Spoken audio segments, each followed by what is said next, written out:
आज का प्रातः क्लास है 27 अप्रैल 1968।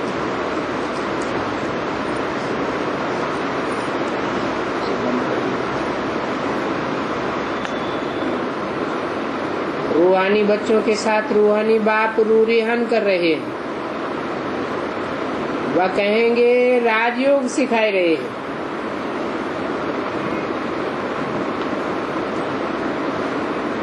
रूह की रूह के साथ रूहान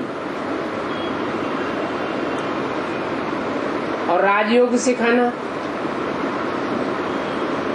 इसमें वाचा की जरूरत है या नहीं है?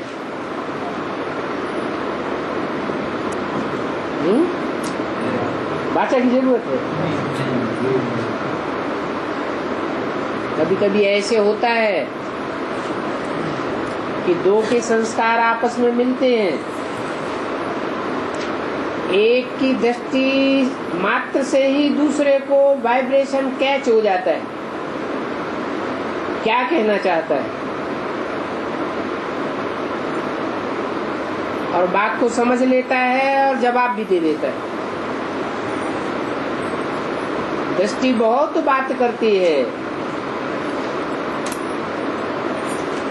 वाइब्रेशन से भी बातें होती हैं। तो रूहानी बाप रूहानी बच्चों के साथ रूरिहान कर रहे हैं, माना राजयोग सिखाए रहे हैं। इसमें वाचा की दरकार नहीं है। और तुम आए ही हो बेहद के बाप से राजयोग सीखने।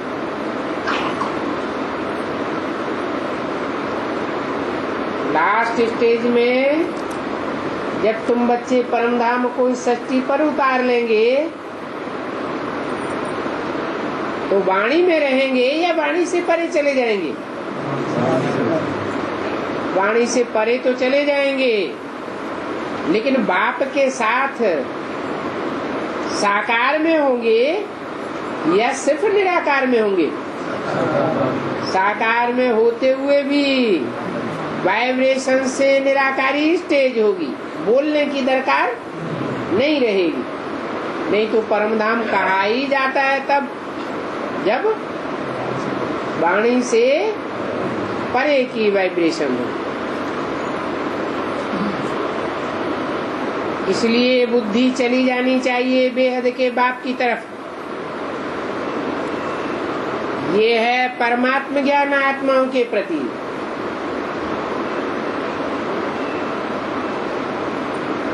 वो होता है जीव आत्माओं का ज्ञान।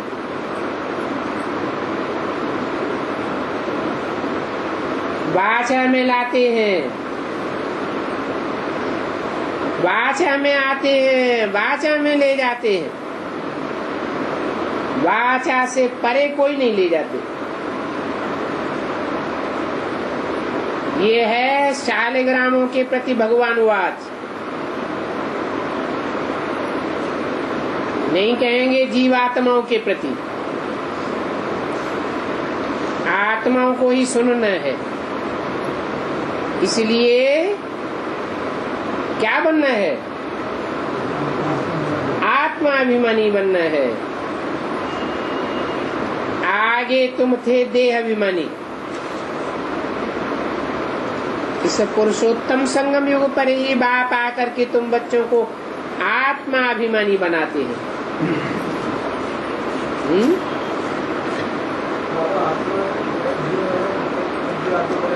जीव माना जीवित,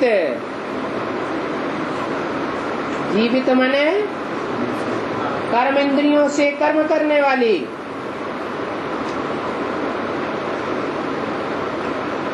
और आत्माभिमानी होगा तो कर्मेंद्रियों का भान रहेगा।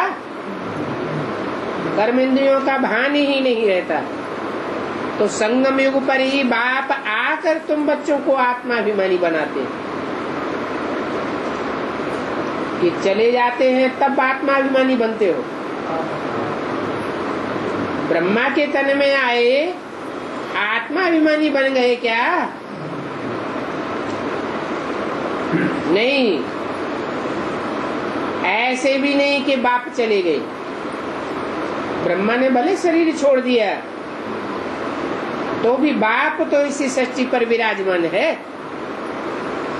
और वापस तब जावेगा जब तुम सब आत्माओं को आत्माभिमानी स्टेज में बना के जावेगा।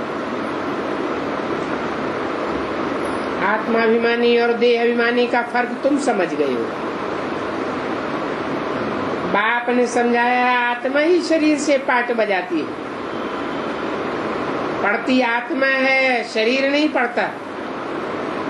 परंतु देह अभिमानी होने के कारण समझते नहीं है आत्मा पढ़ती है, समझते हैं शरीर पढ़ता है, शरीर ही पढ़ाता है। परंतु ऐसे तो है नहीं। तुम बच्चों को जो पढ़ाने वाला है वो तो है निराकार।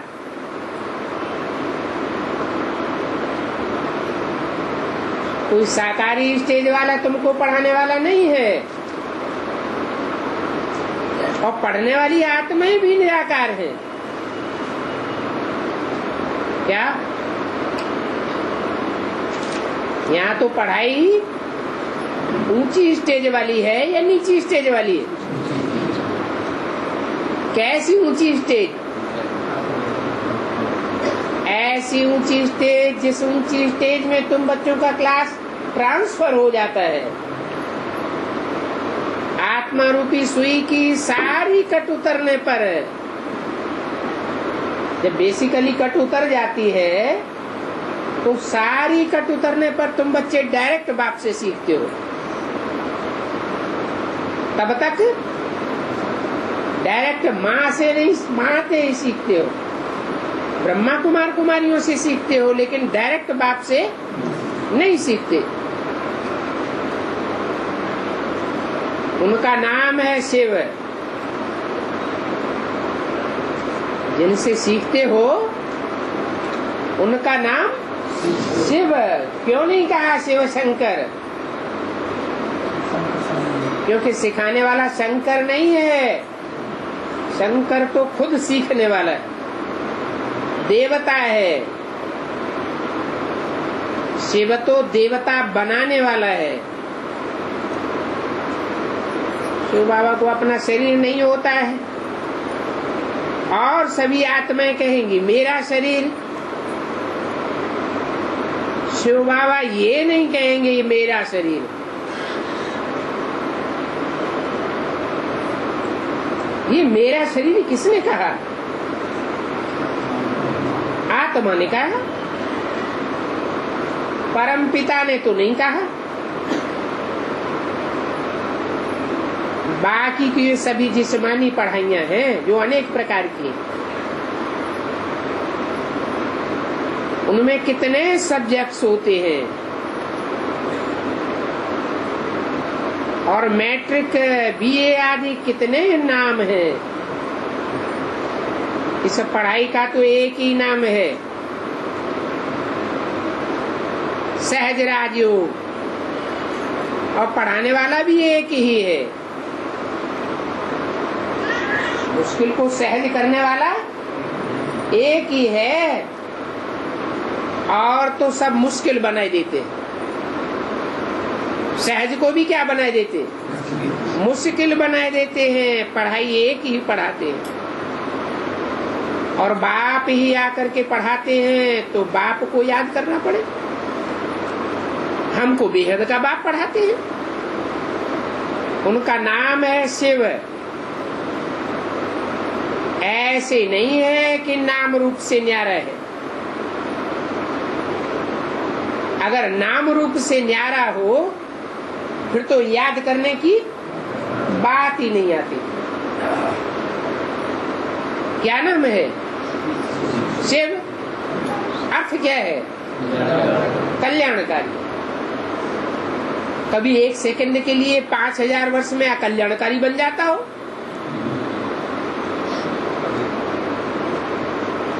और आत्माएं कल्याणकारी जरूर बनती हैं, लेकिन शिव कभी भी अकल्याणकारी नहीं बनता। तो नाम भी है, रूप भी है। ये जो कहते हैं नाम रूप से न्यारा है,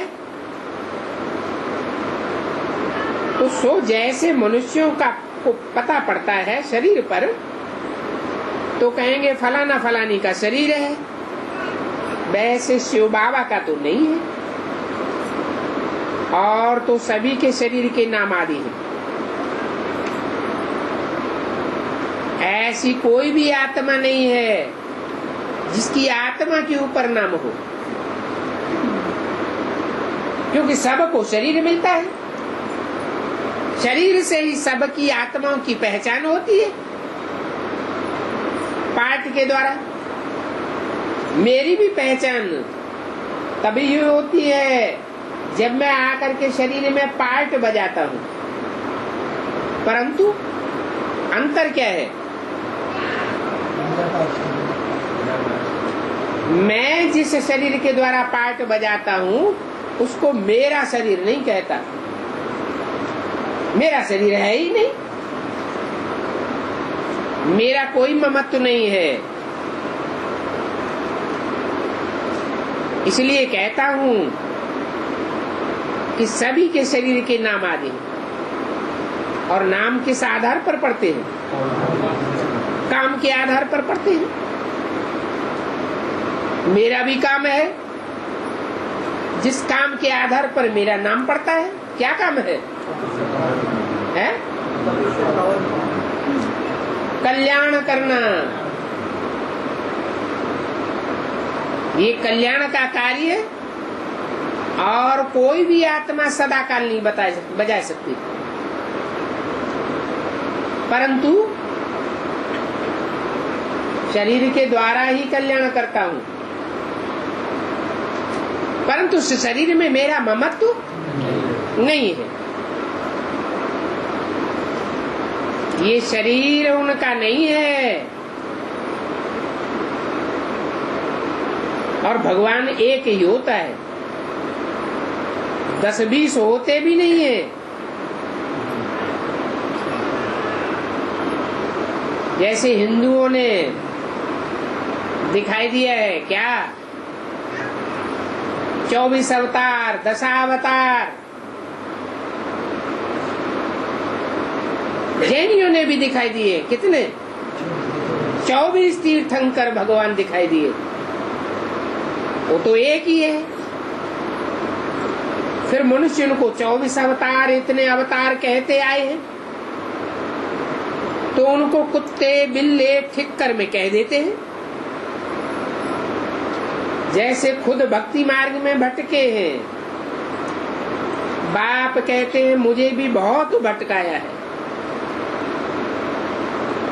ड्रामा अनुसार उनकी बातचीत सभी शीतल है,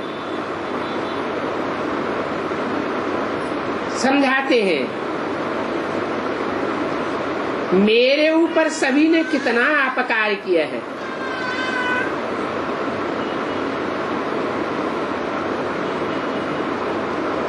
मेरी कितनी ग्लानि की है।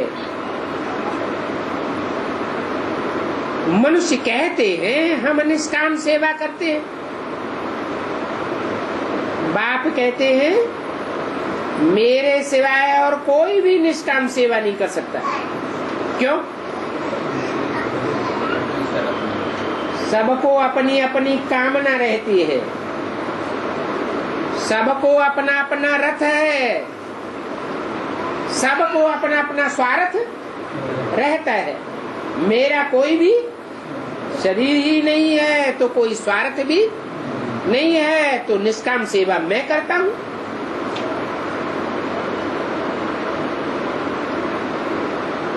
जो करता है उनको फल जरूर मिलता है।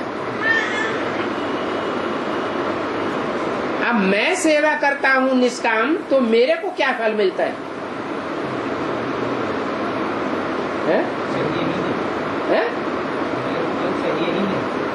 चाहिए ही नहीं, क्योंकि कामना ही नहीं है। कामना होती है तो फल मिलता है, कामना ही नहीं है तो कोई फल भी नहीं बनता। अभी तुमको तो फल मिल रहा है, ज्ञान भी है, भक्ति का फल भगवान देंगे, क्योंकि भगवान है ज्ञान का सागर। तो क्या फल देंगे? ज्ञान फल देंगे। भक्ति मार्ग में तो ज्ञान होता ही नहीं है, वो तो सभी कर्म कांड के शास्त्र हैं। कर्म कांड के शास्त्रों को ज्ञान नहीं कहा जाता। वो जो भी कर्म कांड है वो कहाँ की यादगार है? इस समय संगम युग में जो तुम बच्चों ने कर्म किए हैं, चाहे ज्ञान युक्त कर्म किए हैं चाहे अज्ञान युक्त कर्म किए हैं, उनकी यादगार कर्म कांड बनाए गए। आधा कल्प तुम कर्म कांड आदि करते आए हो।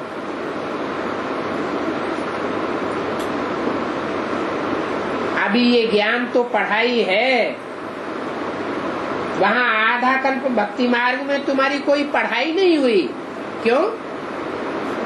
क्योंकि पढ़ाई का तो अहम ऑब्जेक्ट होता है, वहाँ तुम्हारी पढ़ाई का कोई अहम ऑब्जेक्ट था ही नहीं। पढ़ाई पढ़ी जाती है तो कोई लक्ष्य लेकर पढ़ाई पढ़ते हैं, डॉक्टर बनेंगे, मास्टर बनेंगे, इंजीनियर बनेंगे। भक्ति मार्ग में कोई अहम ऑब्जेक्ट था क्या? कोई गुरु लोग अहम ऑब्जेक्ट देते थे कि तुम मनुष्य से देवता बनेंगे? भक्ति करते रहो, शास्त्र पढ़ते रहो, पूजा करते रहो, रिजल्ट क्या निकलना? गुरु लोग भी शरीर छोड़ गए और चेले भी शरीर छोड़ते रहे। अहम ऑब्जेक्ट तो कोई को प्राप्त होती नहीं। और यहाँ तो बाप गारंटी करते हैं, अपन को आत्मा समझ मुझे बाप को याद करेंगे तो इसी जन्म में तुम नर से नारायण जैसे देवता बनेंगे। और ये पढ़ाई मिलती ही एक बार है। वो शास्त्रों की पढ़ाई तो जन्म जन्मांतर पढ़ते चले आए और पढ़ाई का रिजल्ट कुछ भी नहीं निकला। हाँ, ये निकला और ही पतित होते चले गए और ही दुर्गति होती चली गई।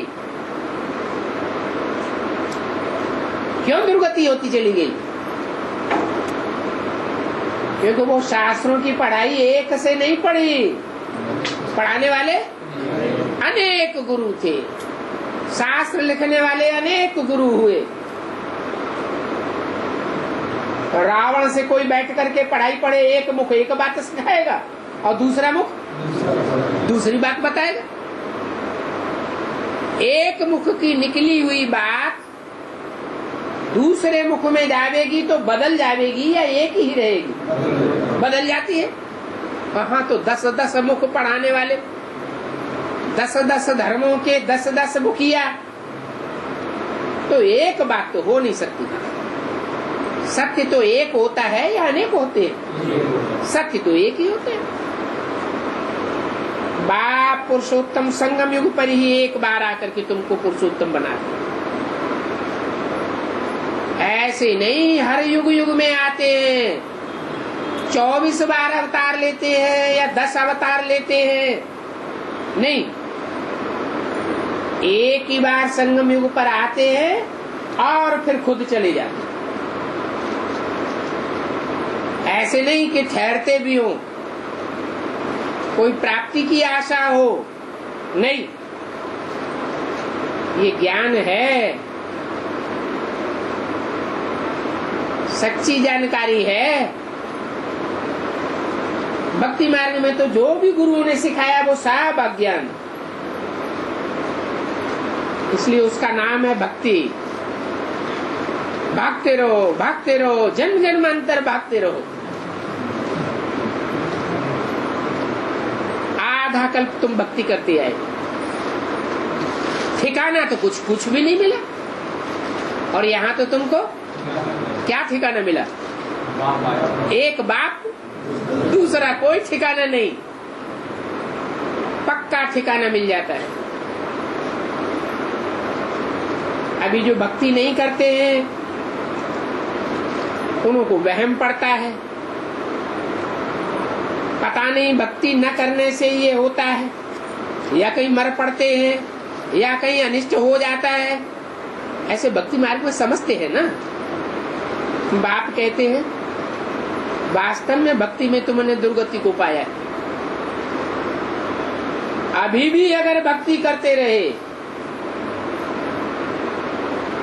एक के प्रभाव में न चले, औरों से प्रभावित होते रहे, तो प्रभावित माना प्रजा बनते रहेंगे। राजयोग सीख करके राजाई के संस्कार नहीं आवे।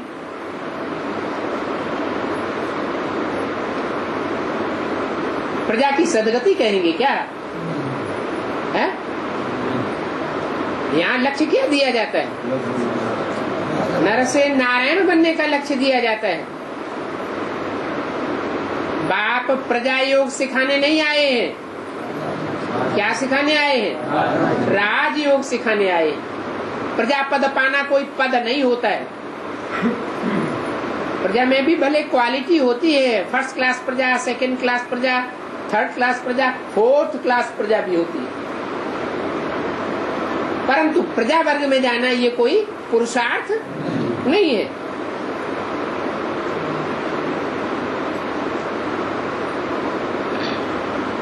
तुम बच्चे कहते भी हो आप आकर पतितों को पावन बनाकर सतगति में ले चलो, या कि आकर के ज्ञान सुनाओ, ज्ञान सुनाकर ब्रह्मा के तन से चले जाओ, फिर हम सदगति को पाते रहेंगे। नहीं, आप आकर के क्या करो? ज्ञान सुनाकर नहीं चले जाओ, पतितों को पावन बनाओ, सदगति में ले चलो।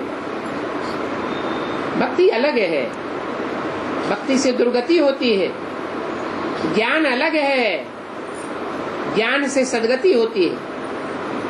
भक्ति एक से आती है, वो भक्ति अनेकों से आती है, और ज्ञान एक से आता है। भक्ति से रात होती है, और वो भी आधा कल्प की रात होती है। ज्ञान से दिन होता है, लेकिन ज्ञान तो सिर्फ एक ही जन्म में होता है, और उसकी प्रारब्ध आधा कल्प चलती है। भक्ति आधा कल्प चलती है, और प्रारब्ध भी दुर्गति की आधा कल्प चलती है। तो बोला टाइम तो दोनों का एक ही है।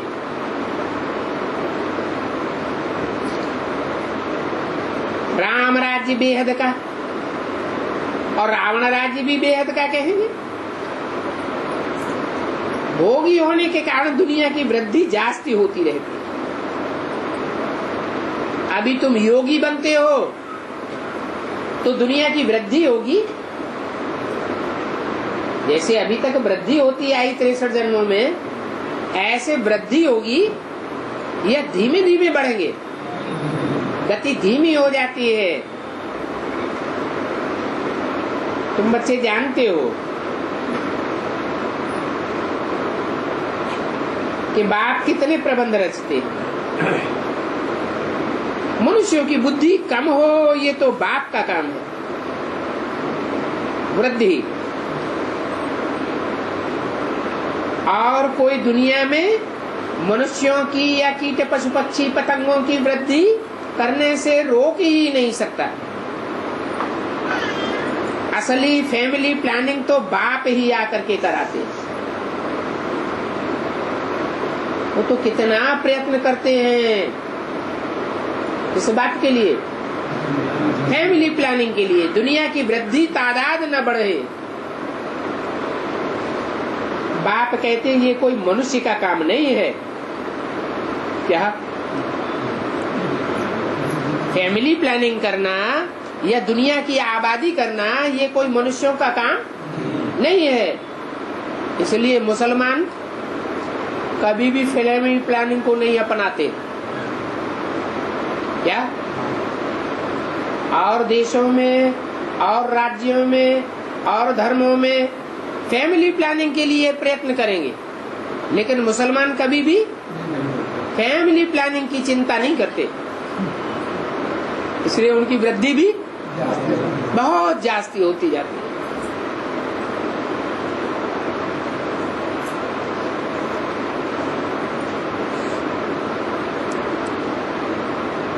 वास्तव में फैमिली प्लानिंग का काम कोई जानते भी नहीं है, न दूसरे धर्म वाले जानते हैं, न इस्लामी जानते हैं, न कोई जानता है।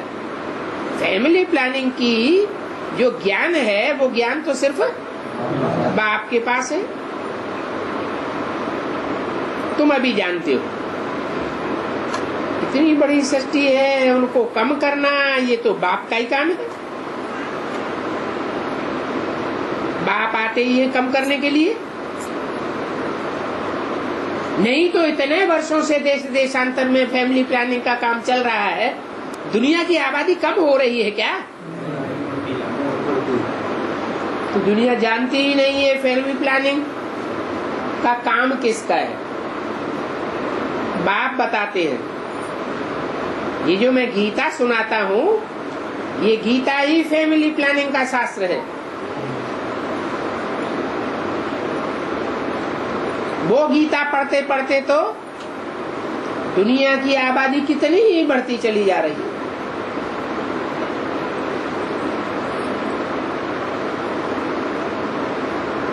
मनुष्य पुकारते भी हैं कि बाबा आओ और आकर के सृष्टि कम करो। वो लोग तो कुछ भी नहीं जानते। बाप आकर के सृष्टि की आबादी कितनी ही कम कर देते हैं, कितनी कम कर देते हैं। 500 करोड़ की आबादी कम होकर के कितनी रह जाती है?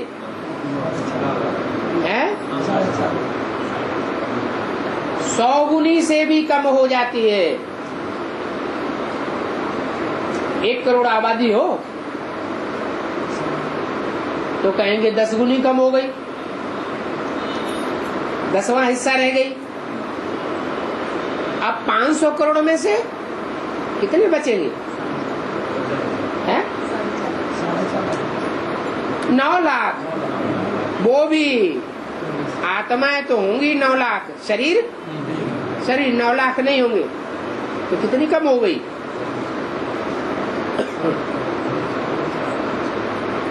कितना हिस्सा रह गई आबादी? आबादी का 200वां हिस्सा भी आबादी नहीं रहती है। कितनी ही आबादी कम कर देते हैं, बाकी थोड़े मनुष्य रह जाते हैं। सभी आत्माएं अपना अपना शरीर छोड़कर परमधाम वापस चली जाती है।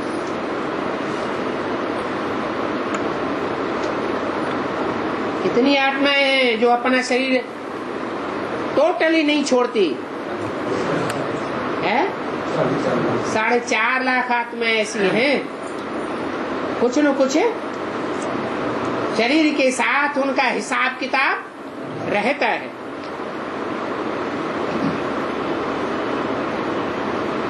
तो कोई आत्माएं होती हैं जिनका हद के नाटक में देरी से पार्ट होता है, कोई का आदि से अंत तक पार्ट होता है, कोई बीच में पार्ट बजाना शुरू करते हैं और कोई अंत में आते हैं पार्ट बजा के, फिर सब इकट्ठे वापस जाते। ये भी बेहद कठिन है। जो देरी से आते हैं वो जरूर घर से भी देरी से आते हैं। चलो हमारा तो पार्ट ही नहीं है, हम देर से भी जाएंगे तो कोई बात चलेगी नहीं, चलेगी। अपना धंधा पूरा करके फिर पिछाड़ी में आ जाते हैं। तो पिछाड़ी वाले अपना धंधा दोरी आदि भी करते हैं ना, फिर समय पर नाटक में आ जाते हैं पार्ट बजाने के लिए। पिछाड़ी में जिनका पार्ट है वो पिछाड़ी में ही आते हैं।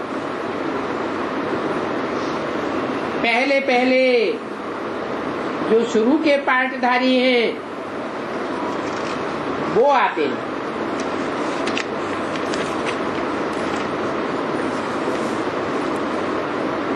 और वो आते हैं सतयुग के आदि में, फर्स्ट सीन में आ जाते हैं। और पिछाड़ी में देखो तो सभी आ जाते हैं, डार टारियां पत्ते आदि पिछाड़ी तक आते रहते हैं। इस समय तुम बच्चों को ये बेहद के ज्ञान की बातें समझाई जाती हैं। इस समय ही तुम बच्चे या सवेरे सवेरे याद में बैठते हो तो जितना अमृत वेले की याद में बैठेंगे अलर्ट हो करके, उतना विचार सागर मंथन भी चलेगा।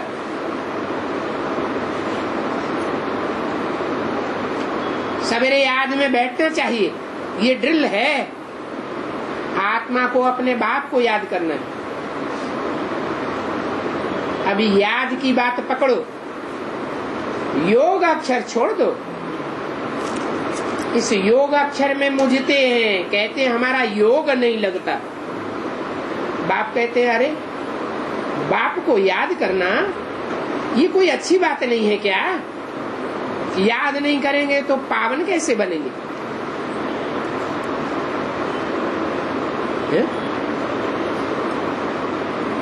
जिसको याद करेंगे वैसे ही बनेंगे। विनाशी को याद करेंगे तो विनाशी बनेंगे, अविनाशी को याद करेंगे अविनाशी बनेंगे। तो बिंदी को याद करें ना, बिंदी अविनाशी नहीं है? हाँ फिर हाँ, बिंदी तो सभी अविनाशी है। कीड़े मकोड़े की बिंदी वो भी अविनाशी है।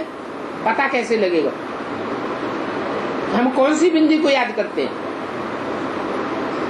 इसलिए पार्टिकुलर साकार भी चाहिए, और ऐसी साकार आत्मा चाहिए जो पतित से 100% पतित से 100% पावन बनने वाली हो, ऑलराउंड पार्टधारी हो।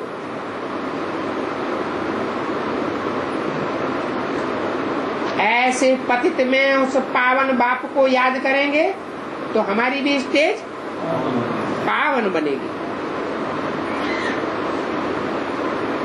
बाप है ही पतित पावन, क्या एक नहीं है? क्या है? बाप के टाइटल क्या है? सिर्फ पावन या पतित पावन? बाप एवर प्योर नहीं है?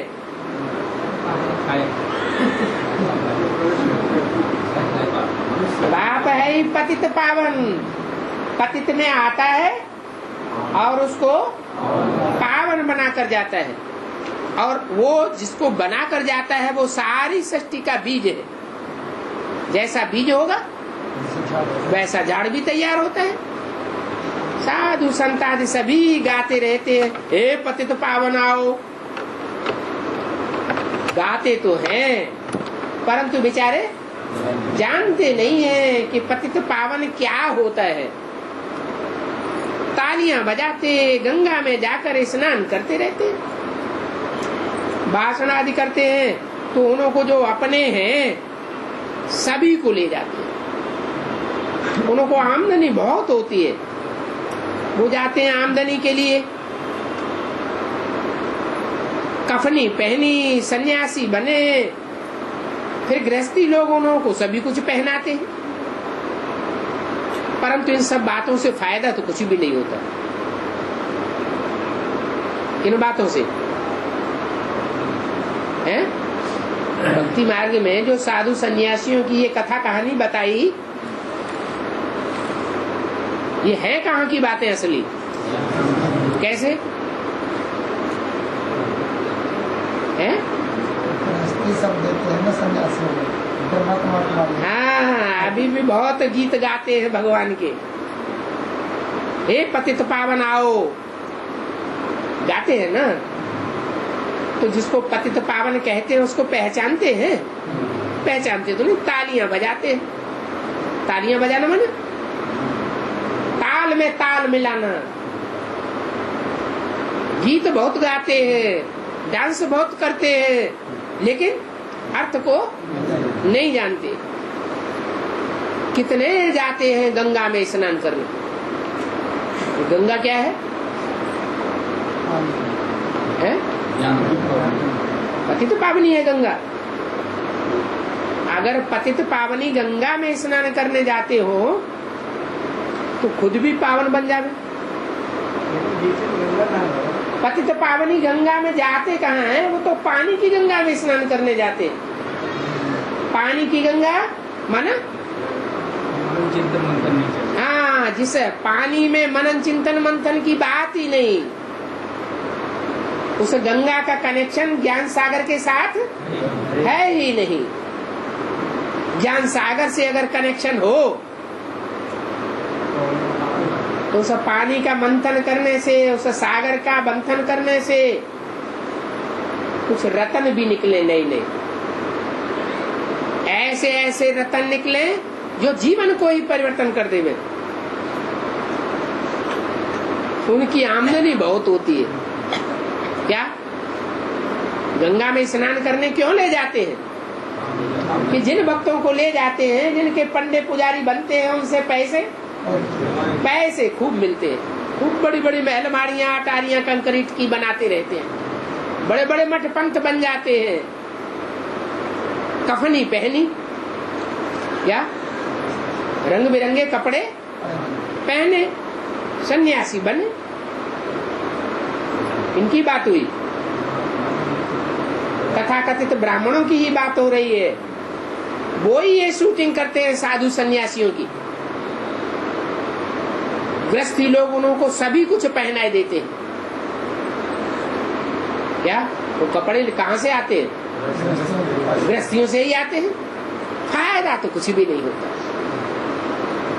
भले बड़े बड़े मठ पंथ बनाते हैं, कपड़े अच्छे अच्छे पहनते हैं, लोगों से मान मर्तबा बहुत मिल जाता है, लेकिन फायदा कुछ भी नहीं। वो अनेक प्रकार के गुरु हैं, एक धर्म के नहीं है, अनेक धर्मों के आधार मूर्त हैं। सदगुरु तो एक ही है।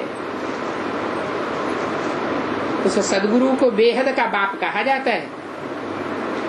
वो बेहद का बाप भी है, टीचर भी है और सदगुरु भी है। अगर कहें कि सर्वव्यापी है,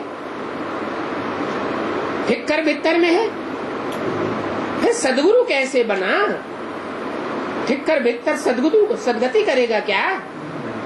ठिक्कर बित्तर क्या करेगा? अरे ठिक्कर बित्तर खुद ही ठोकरें खाता रहेगा। बित्तर माने भीत, दीवाल। खुद भी विघ्नों में अटकता रहेगा, दूसरों को भी विघ्नों में अटकाता रहेगा। खुद ठिकाना नहीं पाएगा और दूसरों को भी ठिकाना, दूसरों की बुद्धि को भी एक ठिकाने नहीं लगावेगा। ये सभी भक्तों की भक्ति की बातें हैं, जो बातें बाप ही समझाते हैं। इन बातों से मनुष्यों की दुर्गति हुई है, भक्ति की बातों से। ऐसे नहीं कि डुरापा देना है कि भक्ति मार्ग का पार्ट ही क्यों रखा। अरे ये भक्ति मार्ग का पार्ट बना बनाया है या रखा गया है? बनाया है। ये डुरापा नहीं देना है। ये अनादि अविनाशी ड्रामा के आदि मध्य अंत का राज समझाते। ये है वैरायटी धर्मों का, वैरायटी मनुष्यों का वृक्ष। तुम बच्चों की बुद्धि में ये बातें याद है। सारी सृष्टि के जो भी मनुष्य मात्र है, सभी पार्टधारी है। क्या एक भी ऐसा मनुष्य नहीं है जिसका पार्ट इस सृष्टि रूपी रंगमंच पर नुदा हुआ नहीं है। जानवरों की तो बात ही नहीं है। कितने ढेर मनुष्य हैं, हिसाब भी निकालते हैं। कितने इतने मनुष्य हैं, हिसाब करते हैं कितनी वृद्धि होती है। वर्ष में इतने करोड़ पैदा हो जाएंगे, निकालते हैं ना। अभी इतने करोड़ बढ़ते जाएं तो इतनी जगह कहाँ है? तो बाप कहते हैं मैं आता ही हूँ, आता हूँ तो लिमिटेड नंबर पूरे होने को होते हैं। जब सभी आत्माएं आ जाती हैं और हमारा ऊपर घर खाली हो जाता है, खाली होने को आता है, तो मैं आ जाता हूँ। तो मेरे होते बाकी जो भी बचत आत्माएं ऊपर में है, मेरे पीछे पीछे सभी आ जाती हैं। कब तक? जब तक मैं पार्ट बजाऊं। मेरे पार्ट बजाने के बाद जब मेरे वापस जाने का टाइम होता है, फिर कोई भी आत्मा ऊपर नहीं रहती। ये झाड़ कब सूखता नहीं है, चलता ही रहता है। पिछाड़ी में जब वहां कोई भी नहीं रहता है, तो फिर ये पुराना झाड़ खत्म हो जाता है। फिर सभी जावेंगे। नई दुनिया में देखो कितने थोड़े हैं, अभी तो कितने ढेर के ढेर हैं। और शरीर तो सभी के बदलते जाते हैं, बदलते जाते हैं या ज्यों के त्यों बने रहते हैं? सभी आत्माओं के शरीर बदलते जाते हैं। वो भी जन्म वो ही लेंगे जो कल्प कल्प लेते आए। ये वर्ल्ड ड्रामा का कैसे चलता है, सिवाय बाप के कोई समझा ही नहीं सकता। और बच्चों में भी इस वर्ल्ड ड्रामा को समझाने वाले बच्चे नंबरवार पुरुषार्थ अनुसार है। वेद का नाटक कितना बड़ा है, कितने इसमें समझने की बातें हैं। वेद का बाप तो सभी ते ऊंचे है, ज्ञान का सागर है। और बाकी क्या है?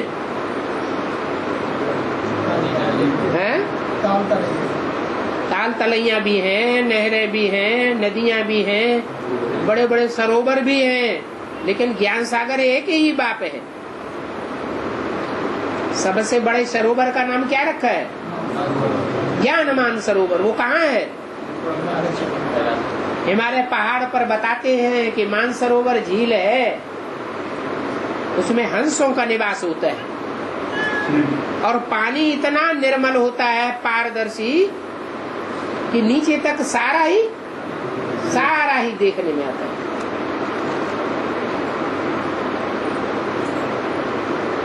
तो बाप है अनलिमिटेड, बाकी सब है लिमिटेड। ये वेद शास्त्र आदि बनते हैं, जास्ती तो कुछ नहीं बनेगा। तुम तो ये लिखते जाओ, जो बाप सुनाते हैं, तुम ये लिखते जाओ तो कितने कागज हो जाएंगे? है? शास्त्र तो लिमिटेड है, लेकिन ये तो कभी पूरा हो ही नहीं सकता। लंबी चौड़ी गीता बन जावे। शुरू से लेकर जो समझाते हैं वो तुम सभी लिख करके छपाते रहो, तो इस मकान से भी बड़ी गीता हो जावे। इतनी बड़ी गीता को कोई उठा भी नहीं सकता।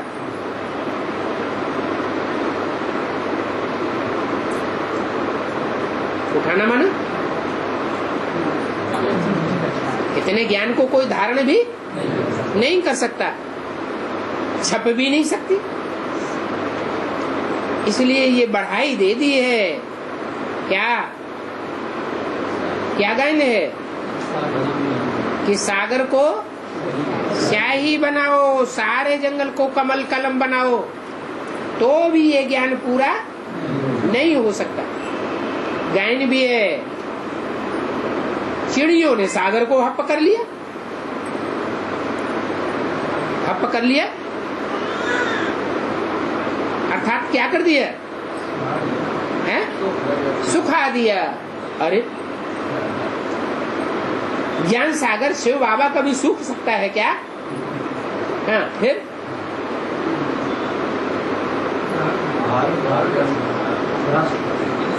धारण कर लिया, धारण कर लिया और सुखा दिया, एक ही बात है। अरे जिस प्रजापिता में प्रवेश करते हैं वो ही जैसे अगस्त ऋषि हो गया, उसने सारा ही ज्ञान सागर का ज्ञान जल पी लिया और फिर चिड़िया जो है उसको खाना शुरू करती है। तो प्रजापिता का पार्ट कैसा हो जाता है?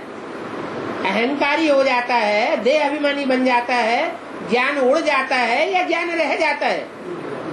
सारा ज्ञान प्रजापिता का उड़ जाता है। क्या बन जाता है? आत्मा अभिमानी से पूरा देह अभिमानी सांढा बन जाता है। शास्त्रों में ये कथा आई है या नहीं आई है? कहाँ की कथा है? संगम की कथा है। सारे सागर को सुखाए दिया। तो निराकार की बात है या साकार की बात? साकार की बात है। वो तो सभी दंत कथाएं बना दी हैं, असली बात तुम्हारी बुद्धि में आती है। तुम बच्चियां सब चिड़ियाएं हो क्या? चिड़ियों के सामने एक बोरा दाना डाल दो और तो उड़ती आएंगी ढेर की ढेर और सारा सुखा देंगी, सारा चट कर जाएगी। ज्ञान सागर तुम सारा ज्ञान हप कर लेती हो। क्या है ज्ञान सागर, लेकिन सारा ज्ञान तुम हप कर लेती हो। अब बताओ, निराकार ज्ञान सागर के ज्ञान को कोई हप कर सकता है? नहीं। और एक के द्वारा हप करने की तो बात ही नहीं है। तुम सब हजम कर जाते हो ज्ञान सागर को। निराकार की बात है या साकार की बात है? कोई बहुत हप करते हैं और कोई थोड़ा हप करते हैं। क्या सागर ज्ञान सागर को जिसका मिसाल दिया है कि तुम सब हप कर जाते हो, सारा हप कर जाते हो, तो एक हप कर जाता है या ढेर सारे मिलकर के हप करते हैं? ढेर सारे मिलकर के, कोई कम कोई थोड़ा। बाकी ऐसे नहीं है कि वो कोई चिड़ियाएं सागर को सुखावेंगी। चिड़िया माने स्थूल पंखों वाली चिड़ियों ने कोई सुखाया क्या है? कौन सी चिड़िया? ये तो ज्ञान चिड़ियों की बात है, जो ज्ञान काम वो जो योग और ज्ञान के पंखों से ऊंची उड़ान उड़ती है। सभी बेकायदे कहानियां बनाई दी है, उनके अर्थ को कोई जानते नहीं है। ये भक्ति मार्ग की कहानी है। अकल की तो बात ही नहीं। अकल की बात बुद्धिमानों की बुद्धि बाप आकर किस बताते हैं। मनुष्य कितने बेकल बन पड़ते हैं। इसलिए बाप ने कहा है जंगली जानवर बन पड़े। अभी तुम क्या से क्या बनते हो? अभी तुम ब्राह्मण बने हो, तुमको ज्ञान मिला है, तो तुम कितनी बातें जान गए हो। मनुष्यों को तुम समझाते हो तो भी मनुष्य विश्वास नहीं करते हैं। क्या तुम ये शास्त्रों की बातें क्लियर करके उनको समझाते भी हो तो भी तुम्हारे ऊपर विश्वास नहीं करते हैं कि ऐसे ऐसे हो सकता है, कि ऐसी चिड़ियाएं होती है, कि ऐसा कोई ऋषि होता है जो सारा सागर हप कर ले। कल्प तुम ये धंधा आदि करते हो। कौन सा धंधा?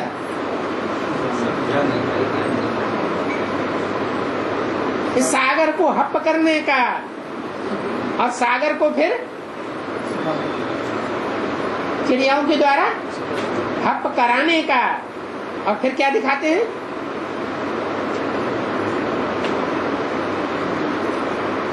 पेशाब की धार में सारा सागर बाहर निकाल दिया तो खारी बन जाएगा या मीठा रह जाएगा? खारी बन जाता है कहाँ का आदमी? अरे वो आदमी कहाँ का कहा जाता है? फर्रुखाबाद। फर्रुखाबाद का नमकीन बहुत मशहूर है। वाणी कैसी है? नमकीन है या मीठी है? बहुत खारी वाणी है। तो कल्प कल्प तुम यह धंधा करते हो क्या? सारा मीठे सागर को क्या बना देते हो? खारा बनाकर बाहर निकाल देते हो। तुम पढ़ाई भी पढ़ते हो, जो भी पढ़ाई पढ़ते हो उसमें कोई कम जास्ती नहीं हो सकती। जितना जो पुरुषार्थ करते हैं वो प्रारब्ध बनती जाती है। एक जन्म की प्रारब्ध बनती है या 84 जन्मों की प्रारब्ध बनती है? 21 जन्म की नहीं बनती, 21 जन्म की भी बनती है। श्रीमत के अनुकूल जितना चलते हैं तो 21 जन्म की बनती है, और मनमत उसमें जितना मिक्स हो जाती है उतना फिर 63 जन्मों का हिसाब किताब बन जाता है। मनमत मिक्स करें या मनुष्यों की मत मिक्स करें तो भी क्या बनेगा? तो भी 63 जन्मों का हिसाब किताब बनता है। हर एक समझते हैं कि कितना हम पुरुषार्थ करते हैं और कैसा पुरुषार्थ करते हैं, कितना पद पाने लायक बन रहे हैं। स्कूल में भी नंबरवार पुरुषार्थ अनुसार इम्तिहान पास करते हैं। यहाँ भी ऐसे ही है, तुम जानते हो। सूर्यवंशी भी बनते हो और चंद्रवंशी भी बनते हो। कौन है? कौन सूर्यवंशी बनते हैं, कौन चंद्रवंशी बनते हैं? 84 जन्म लेने वाले सूर्यवंशी भी बनते हैं और चंद्रवंशी भी बनते हैं। कैसे?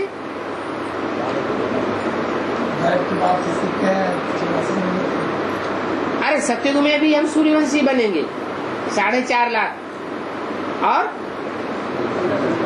त्रेता में भी जाकर चंद्रवंशी बनेंगे। जो नापास हो पढ़ते हैं वो चंद्रवंश में चले जाते हैं।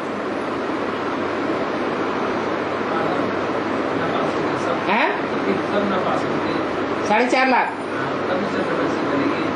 बच्चे बनेंगे 16 कला संपूर्ण। नई षष्ठी जब शुरू होगी तो उस नई षष्ठी की शुरुआत में वो 16 कला संपूर्ण वो बच्चे बनेंगे। बनेंगे तो, लेकिन किस तरह के बच्चे बनेंगे?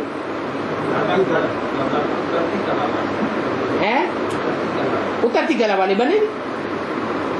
और उन्होंने चंद्रवंशी की शूटिंग कब की थी? बनेंगे तो त्रेता में, लेकिन चंद्रवंशी बनने की शूटिंग उन्होंने कब की है? संगम में भी कब? संगम तो 100 साल का। कब की? हाँ, यज्ञ के आदि में ही उन बच्चों ने फेलियर होने की शूटिंग कर ली थी। ऐसे नहीं कि अंत तक फेल होते रहेंगे।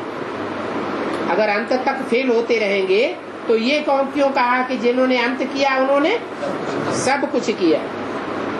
कोई इन बातों को समझ भी नहीं सकता कि राम को ये बाण आदि क्यों दिए हैं, कब दिए हैं, किसने दिए हैं, वो बाण कौन से हैं? ज्ञान बाण है। कब दिए? ये ब्राह्मणों के लिए गायन है कि ये ज्ञान कभी नष्ट नहीं होता है। यज्ञ के आदि में ही जो ब्राह्मण बने थे वो ब्राह्मण युद्ध करते करते शरीर को छोड़ दिया। ये मायावी युद्ध करते करते शरीर छोड़ने की बात है, तो पूर्व जन्म का ज्ञान उनको अगले जन्म में ऐड हो जाता है। राम को बाण मिले किस लिए? कि असुरों को मारते रहे और अपना राज्य स्थापन करते रहे।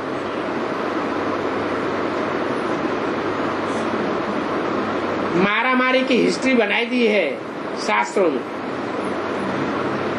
स्थूल बातें बनाई दी हैं ज्ञान की बातें, और उनको हद की बातों में कन्वर्ट कर दिया। अच्छा, ओम शांति।